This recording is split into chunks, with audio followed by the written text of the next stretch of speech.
They say you never know the value of something until it is gone. Throughout her life, no one ever spoke badly of her. She was the patient woman, the sister who carried the burden, the wife who stayed silent so the house would not fall apart. Everyone who knew her said the same thing. Before everything happened, there were no signs. But when tragedy strikes, questions begin. Years later, she married. At first, nothing seemed unusual. Her husband was quiet, reserved. She never complained. Then, little by little, he stopped working and began taking her money as if it were his right. When she finally spoke up, everything changed. She had daughters. The eldest, Feiruz, was studying at university. More than once, she tried to stand up to her father to protect her mother. But some hearts grow tired and some souls change. The mother was forced to work in a hair salon. She left before dawn and returned after midnight. She asked no one for help and never exposed her home. She used to say, "For my daughters, I endure." With time, Feiruz began to change. She went out often and came home late. She kept company with street girls and laughed in ways we had never seen before.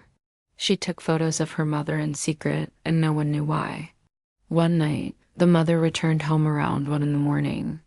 She called her daughter, but the phone was switched off. She asked the other girls, no one knew where Feiruz was. An hour later, Feiruz came back.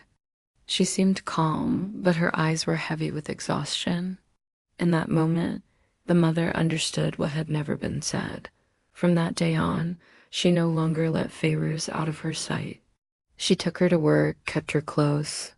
But problems followed until the girl was dismissed. That was when the mother said quietly, "There is no hope left." During that time, Feiruz returned to her father. They asked each other for money. One day, he said, "Let us go back to the house and see if there is anything we can sell." The next day, he climbed onto the roof. One of the daughters tried to stop him. He said, "Are you going to expose your own father?" "Don't be afraid. I know what I'm doing." The door was closed. Voices were heard. No one intervened. The next day, the woman was not seen again. We called her. No answer. We asked the daughters. Each told a different story. When the landlord arrived, we entered the apartment together. The smell reached us first. The room was locked. Under the bed, there was something large, covered. When the door was opened, we knew something had ended forever. After that, people talked. Some stayed silent. Some cried. Some defended. She, who lived her entire life for her children, ended this way. Her children were scattered.